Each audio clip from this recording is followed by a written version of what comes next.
Kung bago ka pa lang sa aking YouTube channel, please subscribe at i-hit ang notification bell para updated ka sa aking bagong videos.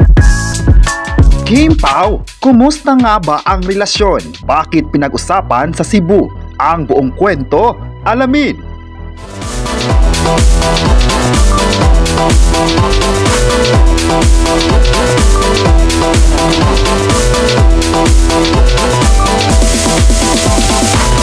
Dahil nga sa intriga ng Kim Pao ngayon na nalilink sa ibang artista ang bawat isa, sunod-sunod naman ang mga pahayag ng mga malalapit na kaibigan sa industriya. Dahil nga walang aminang nagaganap sa dalawa, ay di nawala sa isip ng sambayanan na gustong malaman ang tunay na real score ng dalawa. May mga lumabas sa social media na tila ginawa ng issue na sila na daw, at ang iba naman nagsasabing matagal na raw itong kasal sa ibang bansa o di kaya'y sa mga sikat na beach sa Amanpolo. Pero ang mga haka-hakang ito ay nagdulot ng tanong sa mga netizens sa isang conversation din ng mga sikat na celebrity sa bansa na malalapit na kaibigan din ng Kim Pao ay sinabing hindi para umamin ng dalawa tungkol sa kanilang connection. Ipinakita nga raw ng mga malalapit na kaibigan ni na Kim Chiu at Paolo Avellino na gigil rin silang malaman kung ano nga ba ang totoong estado ng kanilang pagsasama. Sa isang interview nga ni Paolo Avellino sa Grand MediaCon ng movie nilang My Love Will Make You Disappear, ay tinanong si Paolo Avellino kung dumating nga ba sa isip niya na makatrabaho ang nag-iisang Chinita Princess. Ayon sa naging pahayag ng aktor at producer, hindi niya raw lubos akalain na makatrabaho ang sikat na kapamilya. Pero inamin din niyang gusto niyang makatrabaho noon si Kim Chiu. At sa mga panahon nga na dumating na ito, di niya inakala na kay Kim Chiu rin ang bagsak niya. Kaya thankful siya na makasama si Kim Chiu sa mga proyektong ginawa at gagawin pa nila sa industriya. Sa latest na balita, ayon sa sagot ng isang interview ni Angelica Panganiban, sinagot nito na kaibigan lang daw si Kim at Paolo. Ito ang naging sagot niya matapos tanungin ng mga tanong ng mga tao kung totoong magjowa nga ba ang dalawa. At dito na nga, naliwanagan ng lahat na baka totoong walang namamagitan sa dalawa.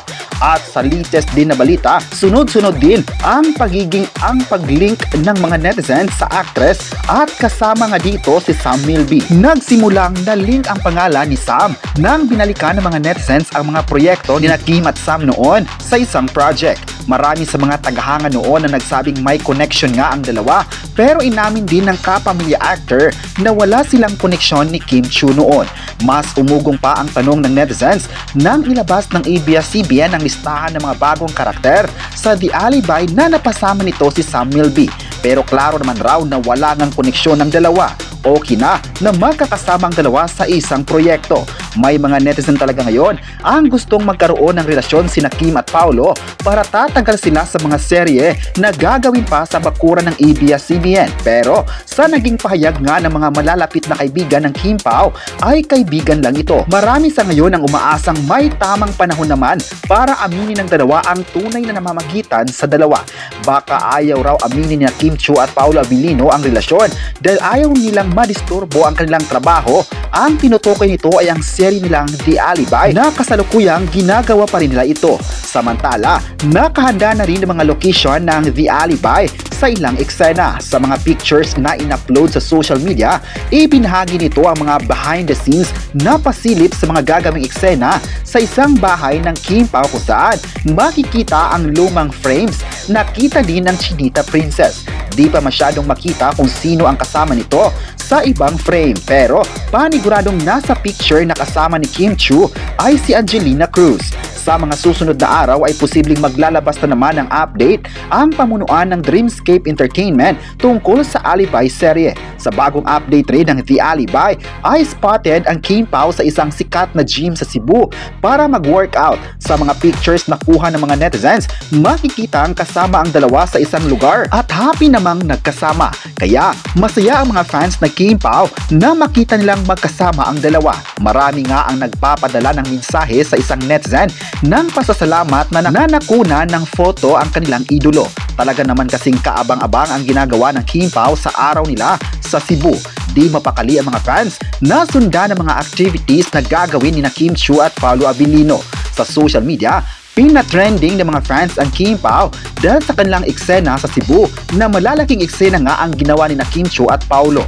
Marami nga sa mga netizens ang nagsabing iba talaga ang hatid ng dalawa sa pagpapakilig sa mga viewers. May netizen naman ang nagsabing iba talaga ang chemistry ng dalawa dahil nakakakilig panoorin, hindi lang sa projects nakita ng mga fans ito, kundi maging sa mga activities nila sa publiko. May netizen naman na nagsabing patuloy na itong papanoorin ng mga proyekto, kabilang na ang The Alibi serye na malapit na talagang mapapanood sa TV.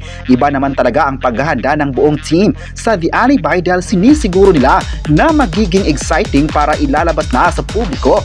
Kaya sa taping ng behind the scenes ay nananawagan ng mga fans at direktor na huwag munang ipagkakalat ito. Abang-abang na lang talaga mga kapresko.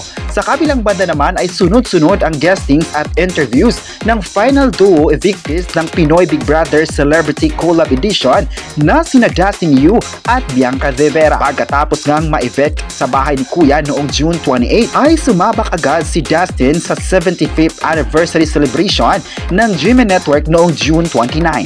July 1 naman nang mainit silang winelcome sa outside world ng ABS-CBN at GMA Network na nasundan ng interviews sa GMA News, ABS-CBN News at sa Kapamilya Chat. Sabi nga, kahit natalo sa Pinoy Big Brother ay hindi naman mapaghiwalay ang Dasby duo. Sa interview ng ABS-CBN News ay sinabi ni Bianca na nasa getting to know each other ulit sila ni Dustin. Ayon pa ni Bianca, ang koneksyon raw ay andyan pa rin, pero syempre parang bumalik sa day 1 ang lahat na kanilang getting to know each other muna. Thankful naman siya na nakikilala niya ulit si Dustin. Dagdag pa ng Kapamilya actress, magkasama pa rin sila sa labas para makikilala ng mga tao dahil inamin niya na hindi madaling ma-please ang mga tao. At noong Miyerkules, July 2, maaga pa ay sumalang na sila sa kanilang unang live TV guesting sa unang hirit kung saan nagluto pa ang Dasby duo ng pares. At may isang lucky fan naman ang tinanong si Dustin kung bakit parating nitong suot ang hair tie ni Bianca. Ayon pa ni Dustin ay binigay ra ito ni Bianca sa panahon ng task sa PBB. Inamin din niyang nahirapan na siya noong time na iyon. Ito raw ang naging strength mula kay Bianca. Hindi niya raw ito tatanggalin. Tilian nga ang mga fans na nasa loob ng studio ng unang hirit sa naging sagot ni Justin at pati si Bianca ay kitang kinilig sa sinabi ng binata. At special guest naman sila sa TikTok la kung saan sila ang naglaro sa isa sa mga segment ng programa. Pagdating nga sa hapon ay live naman silang sumalang sa Fast Talk with Boy Abunda kung saan diritsang inamin ni Dustin na nagselos siya sa isa pang kapuso housemates na si Will Ashley na naging close ni Bianca noong nagka-work sila sa Unbreak My Heart. Pinagtanggol naman ni Bianca si Dustin sa mga netizen na nagsabing passive-aggressive raw ang binata. Kayo, ano ang masabi nyo na may pahayag ang mga kaibigan ng Kim Pao? I-comment na kung masaya ka ba if may relasyon sina Kim Chiu at Paolo Avellino at huwag kalimutang i-subscribe ang ating YouTube channel.